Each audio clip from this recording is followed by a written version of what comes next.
BJP అధినేత చంద్రబాబుపై విమర్శలు గుప్పించారు వైసీపీ సీనియర్ నేత విజయసాయిరెడ్డి. చంద్రబాబుకి పొత్తులు కొత్తేమీ కాదన్నారు. దేశంలో ఉన్న అన్ని పార్టీలతో పొత్తులు పెట్టుకుంటాడని విమర్శించారు.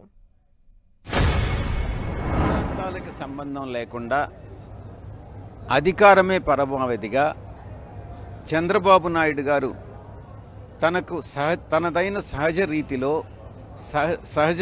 తన శైలిలో గతంలో ఏ విధంగా ప్రతి ఒక్క రాజకీయ పార్టీతో పొత్తు పెట్టుకున్నారో, కమ్యూనిస్టులు కానీ, కాంగ్రెస్ కానీ, బీజేపీ కానీ,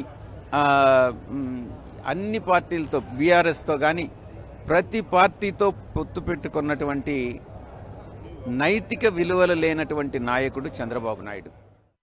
వాళ్ళందరూ కూడా రాష్ట్రాన్ని అభివృద్ధి చేయాలి, రాష్ట్ర ప్రజలకు సేవ చేయాలి అన్నటువంటి లక్ష్యాన్ని లేకుండా జగన్మోహన్ రెడ్డి గారిని అధికార పీఠం నుంచి దించాలి అన్నటువంటి లక్ష్యంతో ఈరోజు ఈ పొత్తులన్నీ పెట్టుకుంటా ఉన్నారు.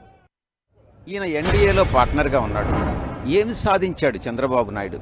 మధ్యలో వాళ్లతో తగువ పెట్టుకుని దిగొచ్చాడు, వదిలేసి వచ్చాడు.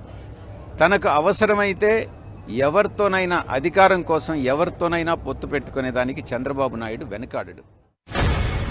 రాజకీయాల్లో ఇంత దిగజారుడుతనం, ఇంత అనైతికత గతంలో ఎన్నడూ లేదు. దానికి చంద్రబాబు నాయుడు ఆద్యుడు.